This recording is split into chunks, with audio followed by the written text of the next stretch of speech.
Odiaba volver a casa después del trabajo. Cada noche, al girar la llave en la cerradura, me sentía pesada, como si me hundiera bajo el agua.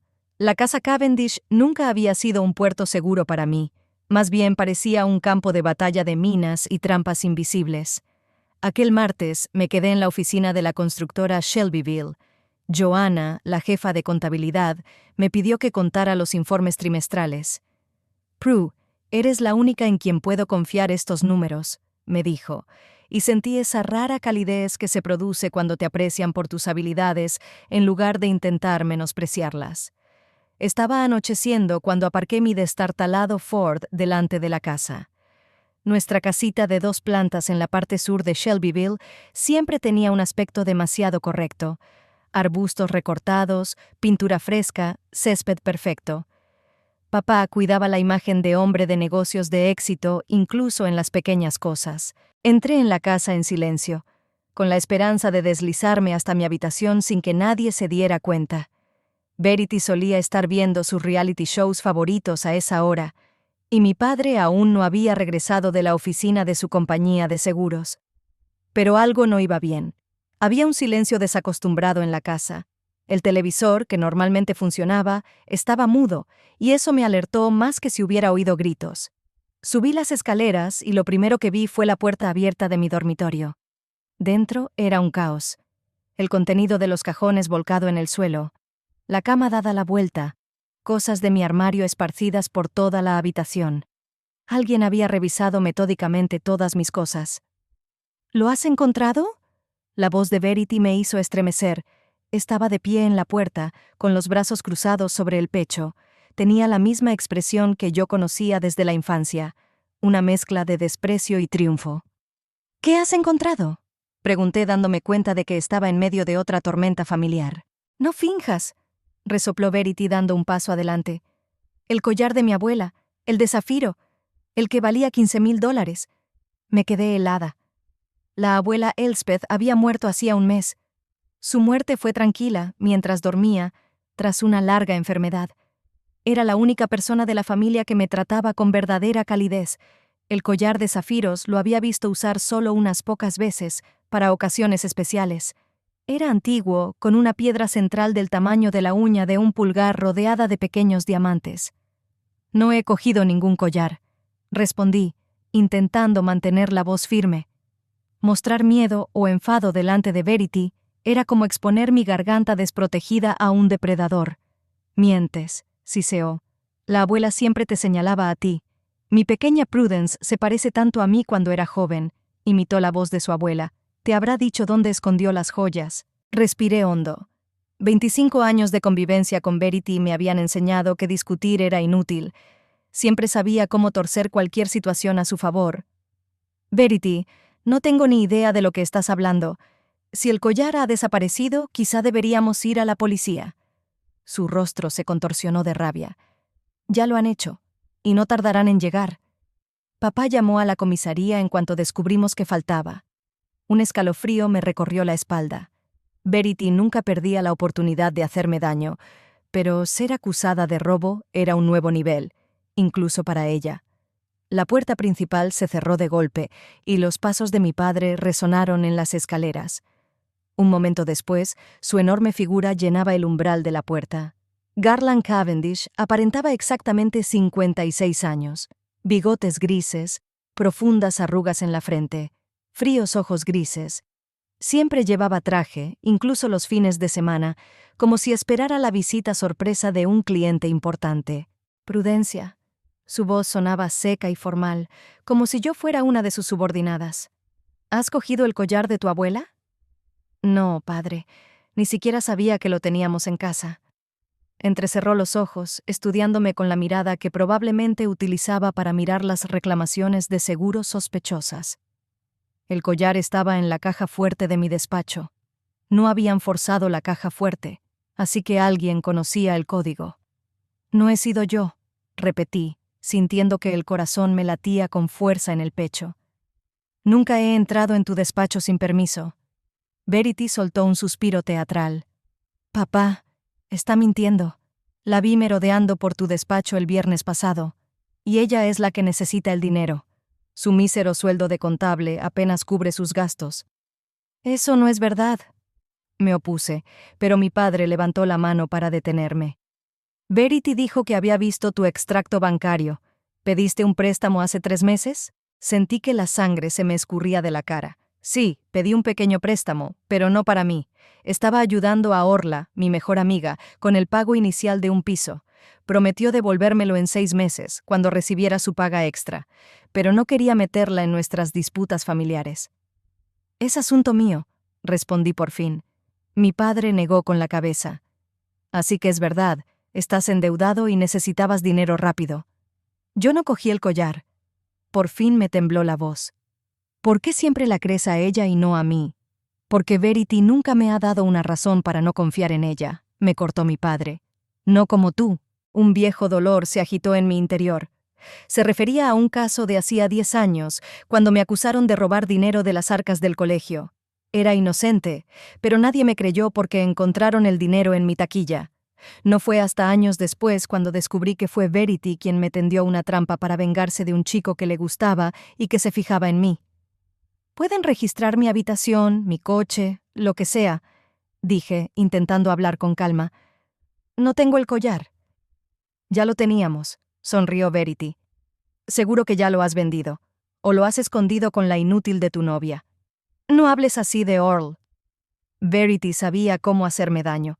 Siempre había despreciado mi amistad con Orla Noonan, una chica de clase trabajadora que ahora era empleada de banca. ¡Basta ya!, gritó mi padre. Prudencia, si confiesas ahora y devuelves el collar, no iré a la policía. No tengo nada que confesar, exclamé desesperada. Mi padre me miró con fijeza. Luego sacó su teléfono y marcó un número. ¿Oficial Burke? Garland Cavendish. Sí, sobre el robo. Hablamos con mi hija y se niega a confesar. Sí, estaré esperando. Se guardó el teléfono en el bolsillo y se volvió hacia mí. La policía llegará en 20 minutos. En ese tiempo, recoge tus cosas y sal de mi casa. ¿Qué? No podía creer lo que oía. ¿Me está echando? Sin pruebas, simplemente creyendo en su palabra.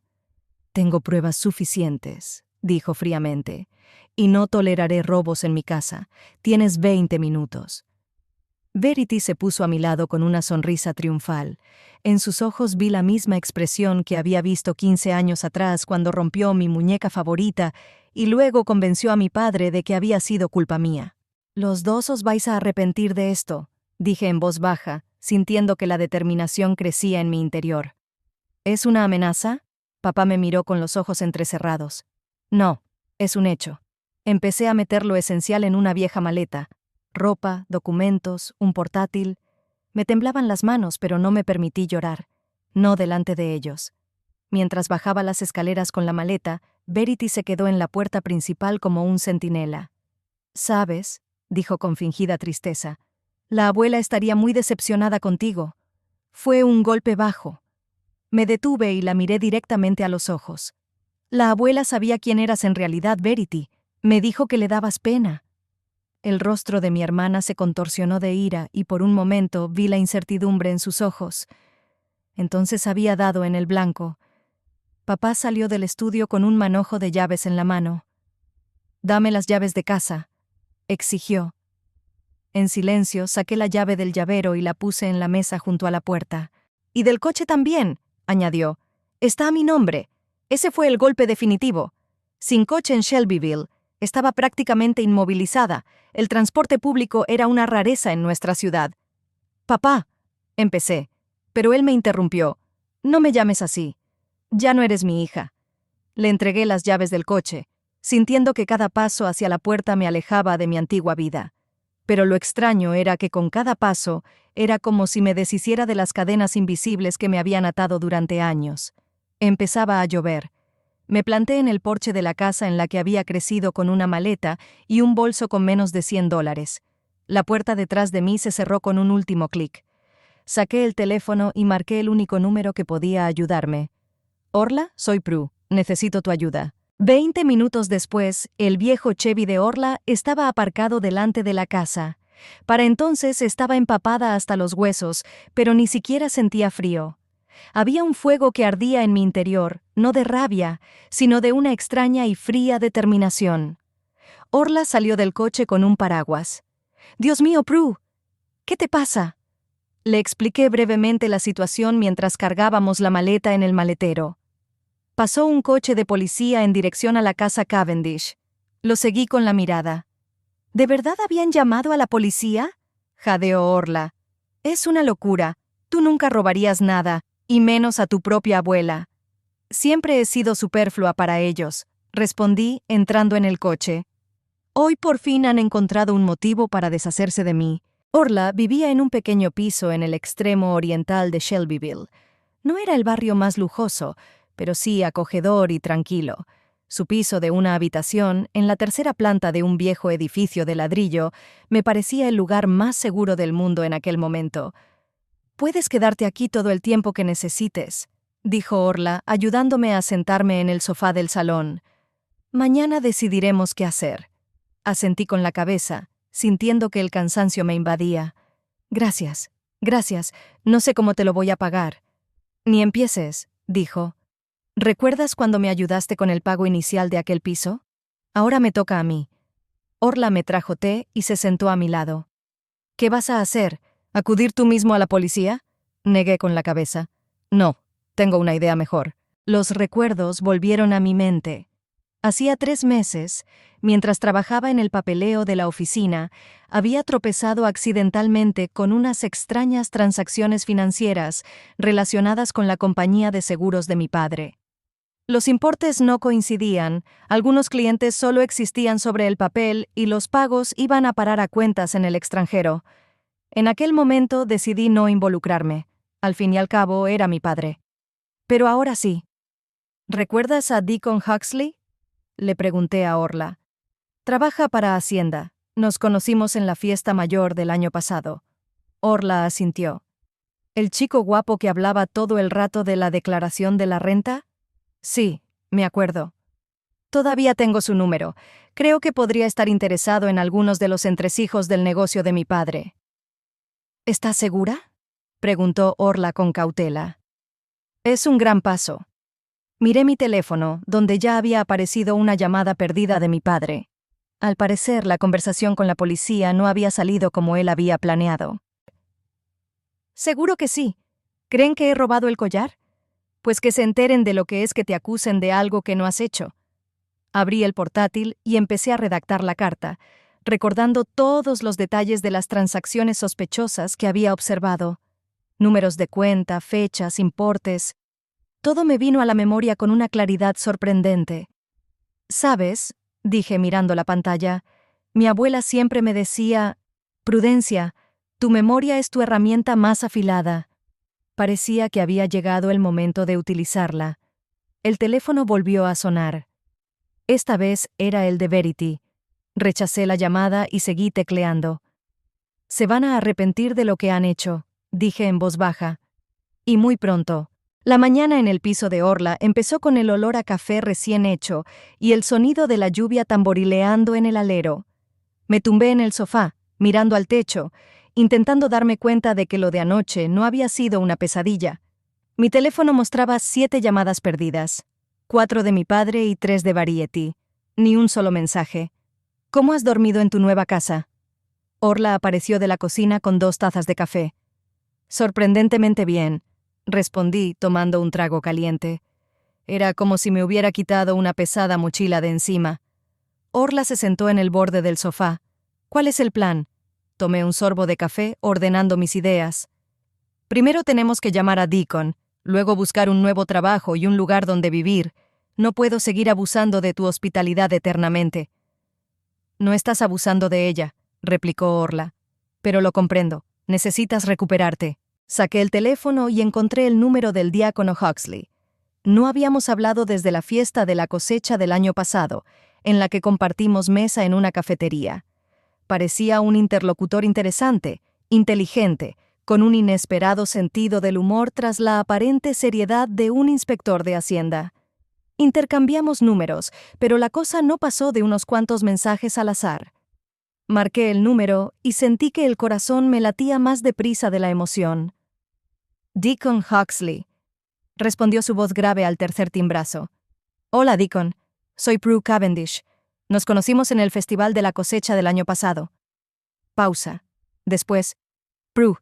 Claro que me acuerdo. ¿Qué tal te va? ¿Sinceramente? No muy bien, y necesito tu ayuda profesional. Le expliqué brevemente la situación, omitiendo detalles personales y centrándome en las sospechosas transacciones financieras de mi padre. Deacon escuchó atentamente, haciendo de vez en cuando preguntas aclaratorias. Son acusaciones serias, Prue, dijo finalmente. ¿Tienes pruebas concretas? Tengo copias de algunos documentos y todos los detalles que he memorizado.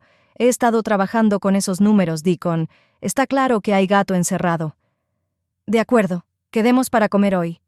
¿Conoces el Bluebird Café en Maple Street? Sí, estaré allí a la 1:00.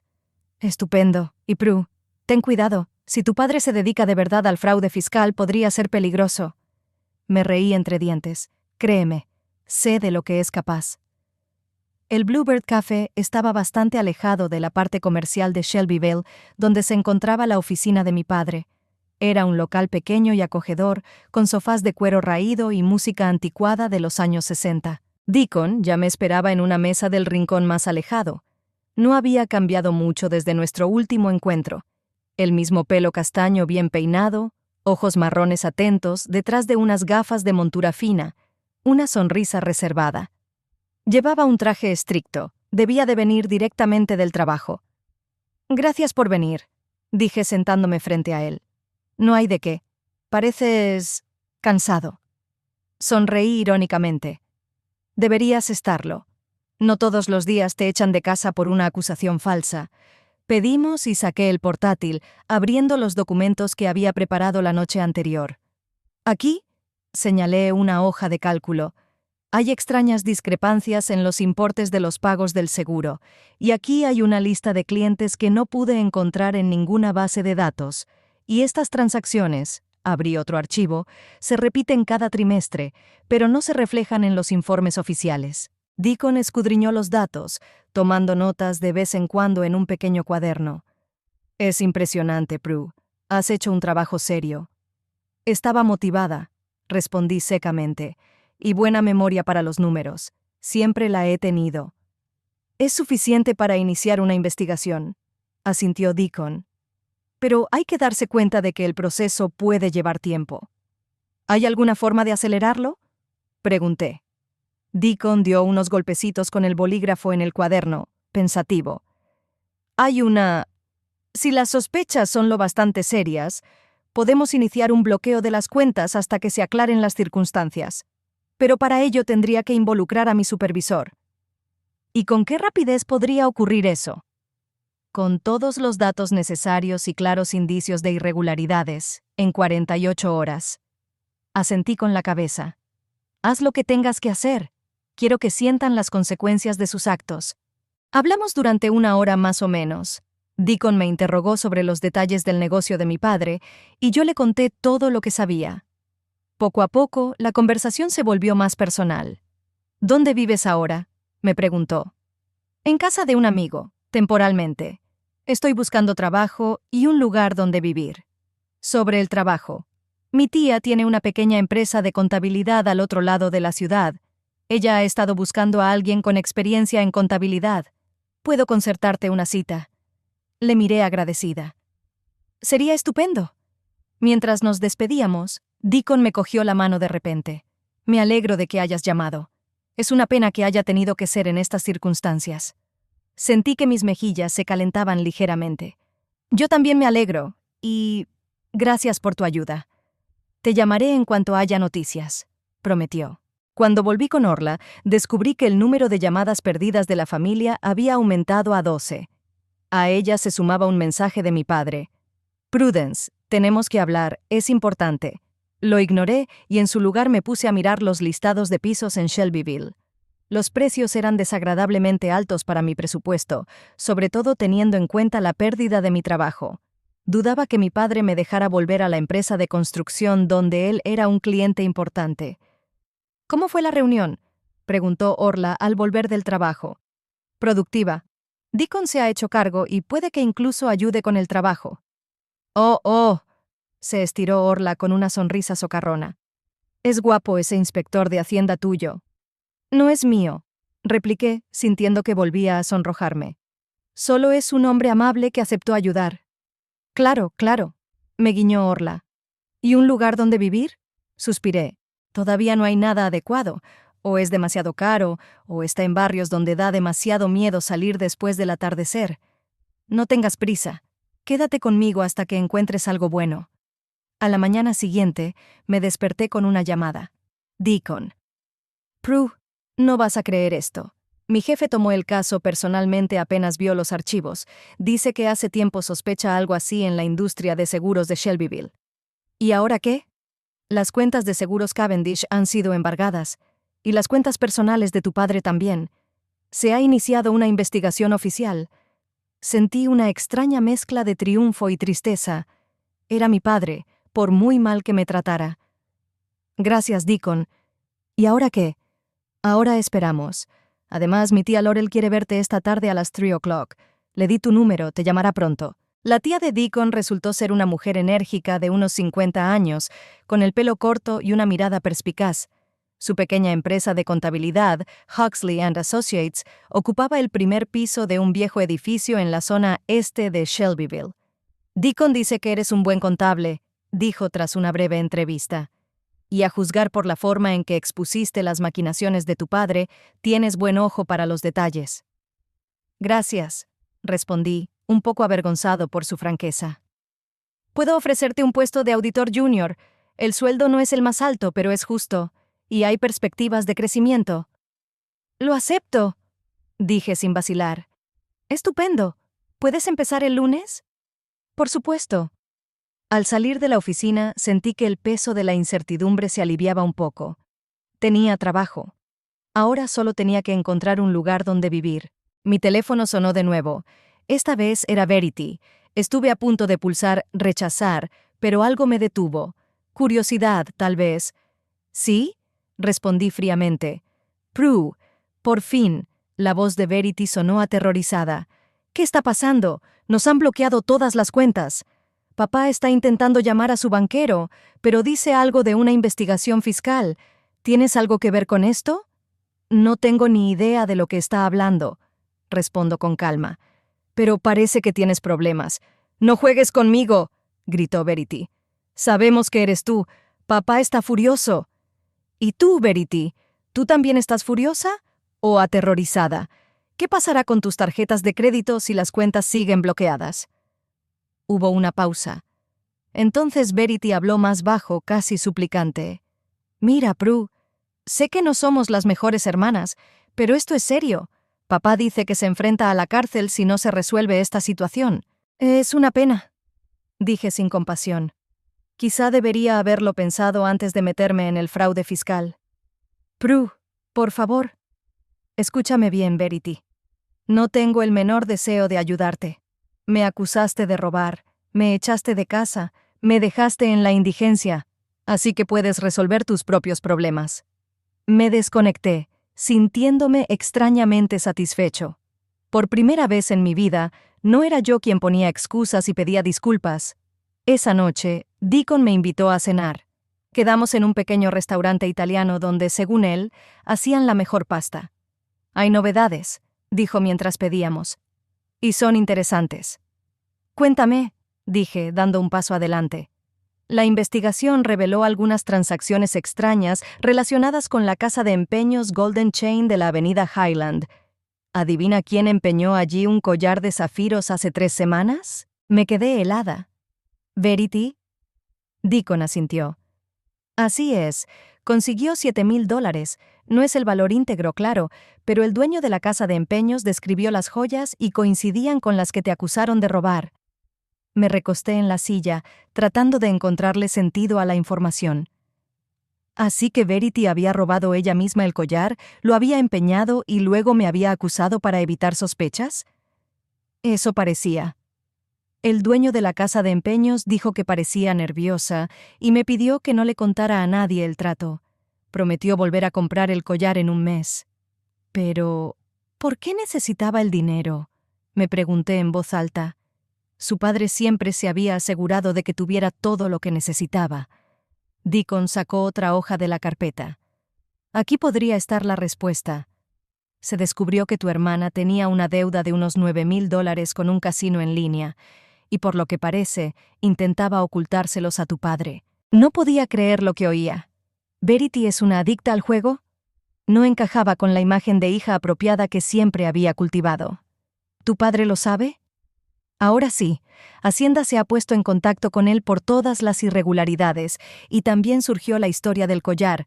Me imaginé a Garland Cavendish descubriendo que su hija favorita no solo era una ladrona, sino que tenía problemas con el juego, que su adorada Verity le mintió en la cara e inculpó a la inocente Prue.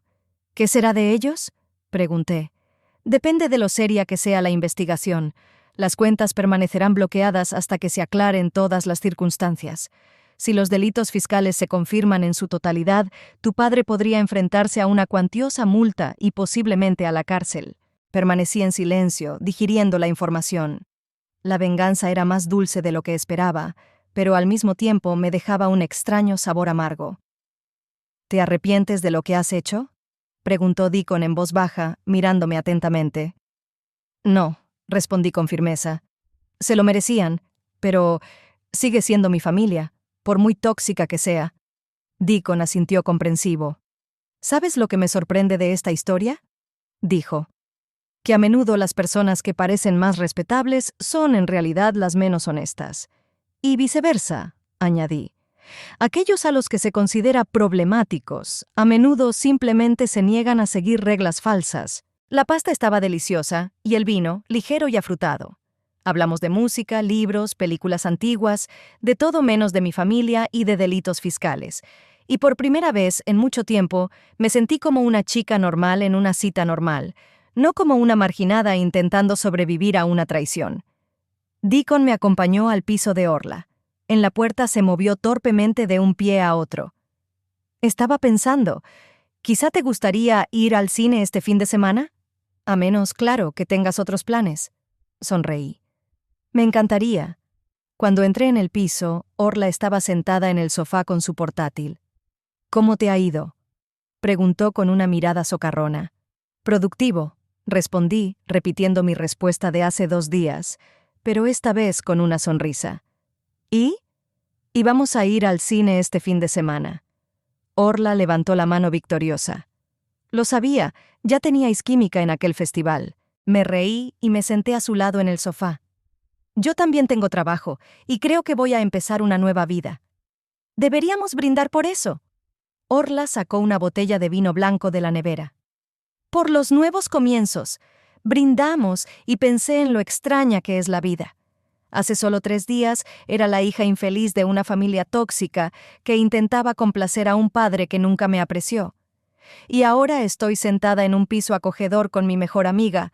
Tengo trabajo, una posible relación con un buen hombre y, lo más importante, libertad. Mi teléfono volvió a sonar. El nombre de mi padre apareció en la pantalla. 25ª llamada en 2 días. ¿No vas a contestar?, preguntó Orla. Sacudí la cabeza y apagué el sonido. No, que sufran un poco más. Tengo cosas mejores que hacer. El lunes empezó extrañamente ligero. Me levanté antes del despertador, preparé café y tostadas para Orla y para mí. Hoy era mi primer día de trabajo en Huxley & Partners, y sentía una mezcla de emoción y expectación. Pareces demasiado animada para empezar en un trabajo nuevo, bostezó Orla, saliendo del dormitorio con su pijama de gatitos de dibujos animados. Porque es la primera vez en años que hago algo solo para mí, respondí, sirviéndole café. Sin tener que admirar a mi padre, sin miedo a decepcionar a mi familia, sin la constante sensación de que no soy lo bastante buena. Eso suena inspirador. Orla levantó su taza en un brindis juguetón. Brindo por tu nueva vida. Sonreí, pero la sonrisa se desvaneció rápidamente al comprobar mi teléfono. 32 llamadas perdidas y 10 mensajes de papá y Verity. En el último papá escribió: Prudencia, la situación es crítica. Debemos hablar inmediatamente. Es cuestión de vida o muerte. Dramatizando, murmuré, guardando el teléfono. ¿Siguen intentando ponerse en contacto contigo?, preguntó Orla. No han parado. Y ahora mi padre dice que es cuestión de vida o muerte. Quizá deberíamos contestar, sugirió Orla con cautela, solo para saber qué quieren. Yo negué con la cabeza. No. Es su táctica habitual de crear una sensación de urgencia y crisis para manipularme. Por fin he salido de ese ciclo y no pienso volver a entrar. La oficina de la empresa de contabilidad Huxley & Associates resultó ser un espacio acogedor y luminoso, con grandes ventanales y una decoración minimalista. Laurel Huxley me presentó a los otros 3 miembros de la plantilla y me enseñó mi puesto de trabajo, un escritorio pequeño pero ordenado junto a la ventana, con vistas a una pintoresca zona de Shelbyville. Nos centramos sobre todo en las pequeñas y medianas empresas, me explicó mientras me colocaba carpetas con documentos. Tiendas locales, restaurantes, pequeñas fábricas, nada demasiado complicado pero que requiera atención al detalle. Me parece bien, asentí. Me gusta trabajar con detalles. Me he dado cuenta, dijo Laurel con una leve sonrisa. Empieza con estos archivos. Es una auditoría de las cuentas de la panadería Golden Pretzel. Nada complicado. Solo para que te hagas una idea de nuestro sistema. El día pasó volando.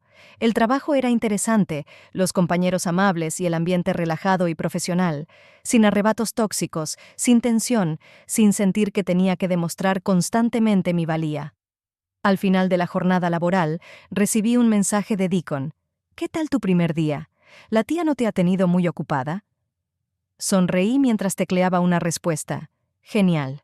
El trabajo es interesante, la gente es agradable. Gracias por tu ayuda. ¿Cenamos esta noche? Tengo novedades. Me encantaría. ¿Dónde y cuándo? ¿La Old Miller Tavern a las 7? Trato hecho. Al salir de la oficina me topé con Laurel que estaba cerrando la puerta. ¿Qué tal tu primer día, Prudence? Muy bien. Y por favor, llámame Prue. Prue, asintió. Sabes, mi sobrino hablaba de ti con tanto entusiasmo que esperaba ver al menos a un genio de las finanzas. Sentí que me ruborizaba. Me temo que exageró mis talentos. No lo creo. Sonrió socarronamente. En el primer día encontró 2 errores de información que se nos pasaron por alto. Es una buena señal. Me dirigí al piso de Orla para cambiarme antes de mi reunión con Deacon. Al pasar por un pequeño parque, vi una figura familiar en un banco. El corazón me dio un vuelco. Era mi padre. Estaba sentado con su impecable traje, pero parecía mucho más viejo que hace una semana. A su lado, en el banco, había una carpeta. Mi primer instinto fue darme la vuelta y marcharme, pero algo me detuvo. Tal vez una extraña curiosidad o el deseo de verle derrotado. Me acerqué y él levantó la cabeza, encontrándose con mi mirada. «Prudencia», respiró, levantándose de un salto. «Por fin. ¿Cómo sabías dónde encontrarme?», pregunté fríamente. Estaba vigilando la oficina de tu nuevo trabajo», admitió. «Necesitaba verte». «¿Me estabas vigilando?», me indigné. «Esto es un nuevo nivel, incluso para ti. Por favor, escúchame», le tembló la voz, y me resultó tan desacostumbrado que dejé de hablar. Garland Cavendish nunca pedía, exigía. Garland Cavendish nunca se mostraba vulnerable. «Tienes 5 minutos», dije sentándome en el borde opuesto del banco. «Todas mis cuentas están bloqueadas», empezó. «El negocio está paralizado. Hacienda promete arruinarme a multas». «¿Y crees que tengo que compadecerme de ti? ¿Después de que me echaras de casa sin dinero, sin coche, sin siquiera escucharme?» «Sé que no robaste el collar», dijo en voz baja. Verity confesó. «Ella tiene un problema con el juego. Empeñó el collar de su abuela para cubrir sus deudas, y luego le entró el pánico y te culpó a ti». Me quedé en silencio, mirándolo. Ninguna disculpa, ninguna admisión de error, solo una declaración de los hechos. «¿Y ahora esperas que te ayude a librarte de los problemas con Hacienda?», pregunté por fin. «Sé que fuiste tú quien les informó de algunas irregularidades en mi negocio». «¿Se refiere a fraude fiscal sistemático y clientes ficticios?», se encogió. «Sí, eso». «¿Y por qué debería ayudarte?». Papá sacó un sobre de una carpeta y me lo entregó. «Porque este es el testamento de tu abuela, el verdadero testamento que yo escondí». Cogí el sobre, sintiendo que me temblaban las manos. Dentro había un documento oficial con sellos y firmas. «Te dejó una casa en Clermont», continuó papá. Y la mayor parte de sus ahorros. Y el collar, por supuesto, siempre decía que le recordabas a ella cuando era joven. Leí el documento, incapaz de creer lo que veían mis ojos. Efectivamente, la abuela Elspeth me había dejado una casita en Claremont, un suburbio de Shelbyville, una cuenta bancaria de $27,000 y las joyas de la familia, incluido un collar de zafiros. «Me lo ocultaste», dije, sintiendo que la ira aumentaba en mi interior. «Durante un mes entero lo supiste y no dijiste ni una palabra, y luego me echaste de casa, acusándome de robar algo que debería haber sido mío». «Lo siento», dijo en voz baja, y era tan distinto de Garland Cavendish que por un momento me pregunté si estaba soñando. Me equivocaba. «¿Por qué ahora? ¿Por qué has decidido mostrarme esto ahora?» «Porque estoy desesperado», respondió con sinceridad. «Y porque Verity por fin me ha dicho la verdad, no solo sobre el collar, sino sobre las muchas otras veces que había mentido sobre ti». Me quedé mirándole, intentando comprender lo que estaba oyendo. ¿Así que Verity había confesado algo más que la historia del collar? ¿Qué más contó? «¿Y qué quieres de mí?», le pregunté. «Que me ayudes a hacer un trato con Hacienda». Tragó saliva con nerviosismo. «Ya conoces a ese inspector Huxley. Te hará caso». «¿Y qué obtengo a cambio?» «Todo lo que te pertenece por derecho. La casa de la abuela, el dinero, el collar y mis disculpas. Públicamente, si quieres». Lo pensé. Una parte de mí quería rechazarlo, dejarlo perder todo como él estaba dispuesto a dejarme, pero otra parte de mí pensaba que la venganza no me haría feliz. Quería empezar una nueva vida, no cargar con el peso del odio. «Necesito pensar», dije poniéndome en pie, «y hablar con Verity en persona». «Está esperando en la cafetería de enfrente», dijo papá rápidamente. «Tenía miedo de que te negaras a hablar con ella si venía enseguida». «Tenía razón en tener miedo», murmuré. «De acuerdo, hablaré con ella, pero no prometo nada». El Morning Star Café estaba casi vacío a esas horas. Verity estaba sentada en la mesa del fondo, jugueteando nerviosamente con su taza. Tenía un aspecto demacrado, sin su maquillaje habitual, con el pelo recogido en una coleta descuidada, nada que ver con el aspecto cuidado que siempre había mantenido. «Prue», saltó al verme. «¿Has venido?» «No por ti», la interrumpí sentándome frente a ella. «Mi padre me enseñó el testamento de mi abuela». Verity bajó los ojos. No sabía que lo había escondido. «Lo juro. Creía que la abuela se lo había dejado todo a él». «¿Y el collar? ¿Sabías que se suponía que era para mí?» No dijo nada, y eso fue respuesta suficiente. «Sabes, Verity», la miré sin ira, más bien con hastío, «siempre me he preguntado por qué me odias tanto». «¿Qué te he hecho?» «No te odio», respondió en voz baja. «Te envidio. Siempre he sentido envidia». «¿Yo?» No podía creer lo que oía. «Tú, la favorita de tu padre, la chica guapa que siempre consigue lo que quiere, ¿estás celosa de mí?» «Eres fuerte», me miró. «Siempre lo has sido. No necesitas aprobación como yo. Eres lista de verdad. Y yo, siempre he sentido que interpretaba el papel que todos esperaban de mí». Me quedé en silencio, sin saber qué decir ante esta repentina revelación. «El juego», continuó tras una pausa. «Al principio era solo diversión, después una forma de sentir algo. Adrenalina, miedo, esperanza, cualquier cosa menos el vacío. Y cuando perdiste demasiado, ¿decidiste empeñar el collar de tu abuela y luego echarme la culpa a mí?» Me entró el pánico, le tembló la voz. Al principio pensé que podría recuperarlo rápidamente, pero perdí aún más. Y entonces, mi padre empezó a preguntar dónde estaba el collar y yo dije lo primero que se me ocurrió, que lo había robado. Ella asintió sin levantar la vista. «Lo siento mucho, Prue. Sé que no tiene arreglo, pero lo siento mucho». Miré a mi hermana mayor, y no vi a una Verity mandona y segura de sí misma, sino a una mujer asustada, enredada en sus propias mentiras. «¿Sigue el collar en la casa de empeños?», pregunté. «Sí, pero no puedo volver a comprarlo. Todas las cuentas están bloqueadas». «Papá dijo que querías mi ayuda con Hacienda». «Sí». Me miró por fin a los ojos. «Pero es más que eso, Ia. Quiero intentar arreglar lo que hay entre nosotros, si es que eso es posible». Respiré hondo. Ante mí se abrían diferentes caminos. Podía negarme a ayudarles, dejar que lo perdieran todo, que disfrutaran de su nueva vida e independencia. O podía tenderles la mano, no por ellos, sino por mí misma, para liberarme de la amargura y seguir adelante con la conciencia tranquila. Te ayudaré con 3 condiciones, dije al fin. 1. Confesión plena de culpabilidad ante Hacienda y cooperación en la investigación. 2. Una disculpa pública de ambos hacia mí. Y 3. La devolución de todo lo que me dejó mi abuela, incluido el collar. Verity asintió, con lágrimas en los ojos. Gracias, Prue. Haré lo que sea, y lo siento mucho, por todo. Una cosa más, añadí. Necesitas ayuda con tu adicción al juego. Ayuda profesional. Lo sé, respondió en voz baja. Ya he encontrado un grupo de apoyo en Shelbyville. Mañana voy a la primera reunión. Asentí y me levanté. Tengo que ir. Tengo una reunión. ¿Me llamarás?, preguntó Verity esperanzada. Lo haré, respondí, sorprendida de mí misma. Pero no esta noche. Al salir del café respiré profundamente el aire del atardecer. Me invadió una extraña sensación de ligereza. No era un triunfo de la venganza, sino algo más profundo y tranquilo. La sensación de que por fin me estaba liberando de las cadenas del pasado. Me dirigí a la taberna del viejo molinero, donde me esperaba Deacon. Ya estaba sentado en una mesa junto a la ventana, con un libro en las manos. Siento llegar tarde, dije sentándome frente a él. Tuve un encuentro inesperado.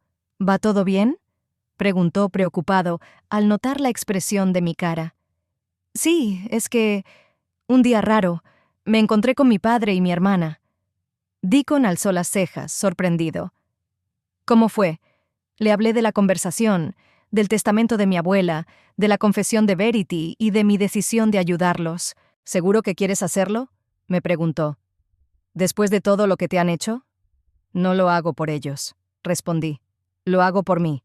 Quiero seguir adelante sin mirar atrás. Y además, sonreí, ¿no fuiste tú quien me habló de la importancia de tributar honradamente? Deacon se echó a reír. Así es. Incluso puedo ayudarte a organizar una reunión con tus superiores. Si tu padre está realmente dispuesto a cooperar plenamente, quizá podamos negociar condiciones más suaves. Gracias, le miré agradecida. No solo por eso, sino por todo lo que has hecho por mí estos días. Me alegro de haber podido ayudar, sonrió. Y tengo algunas noticias. Buenas noticias, espero. Mira esto. Sacó del bolsillo una foto de una casita de campo. Es la casa de Claremont que te dejó tu abuela. Hoy he pasado por delante y he hecho una foto. Miré la fotografía con emoción. Una casita modesta pero bien cuidada, de 2 plantas, con un pequeño jardín y un porche. Un lugar que podría haber sido mío. Es precioso, susurré. No tenía ni idea. Si necesitas ayuda con el papeleo o la mudanza, dijo Deacon, siempre estoy disponible. Le miré cariñosamente. Hacía menos de una semana, había sido una chica soltera en una familia tóxica y sin perspectivas de una vida propia. Y ahora tenía un nuevo camino ante mí. Un trabajo que me gustaba, una casa propia, la oportunidad de empezar una relación con un hombre que me viera y me apreciara por lo que era. Cuando mi padre me echó de casa, pensé que era el final, era el principio. Deacon me cogió de la mano. A veces hay que perderlo todo para encontrar lo realmente importante. Un filósofo para Hacienda. Sonreí. Solo en mi tiempo libre, me guiñó un ojo. A la mañana siguiente llamé a mi padre y le informé de mi decisión de ayudar. Concertamos una reunión con representantes del servicio fiscal, en la que yo actué de intermediario. Mi padre admitió todas las infracciones, aceptó pagar las multas y facilitar información completa sobre sus planes financieros. A cambio, Hacienda desbloqueó algunas de sus cuentas personales y permitió que la empresa siguiera funcionando bajo estrictos controles. Verity cumplió su palabra y empezó a asistir a un grupo de apoyo para personas con adicción al juego. También ayudó a recuperar un collar de una casa de empeños que ahora era mío por derecho. 2 semanas después, me mudé a la casa de campo de mi abuela en Claremont. Deacon y Orla me ayudaron con la mudanza, y luego celebramos una pequeña fiesta de inauguración. Mientras colgaba cuadros y ordenaba libros, sentí que por fin encontraba mi hogar. un lugar donde podía ser yo misma, sin miedo a ser juzgada o criticada. Esa noche, cuando todos se habían ido, saqué el collar de zafiros de mi abuela y me lo puse por primera vez. De pie frente al espejo, recordé las palabras que ella me había dicho una vez. Prudencia, eres más fuerte de lo que crees, y un día encontrarás tu camino, aunque ahora todos los caminos parezcan cerrados. La abuela tenía razón. Encontré mi camino, y aunque empezó con traición y dolor, me llevó a la libertad y a nuevas posibilidades. El collar de zafiros era algo más que una joya. Era un símbolo de ese camino, un recordatorio de que a veces hay que perderlo todo para encontrarse a uno mismo. Coloqué con cuidado el collar en la caja y la cerré. Tenía una nueva vida por delante, con sus propios retos y alegrías, pero ahora no la afrontaba como una chica asustada que buscaba aprobación, sino como una mujer segura de sí misma que sabía lo que valía. Llamaron a la puerta. Deacon estaba en el umbral con una botella de vino y una cálida sonrisa. «Pensé que querrías compañía en tu primera noche en tu nuevo hogar», dijo. Sonreí y abrí más la puerta. Adelante, estaba a punto de celebrar un nuevo comienzo.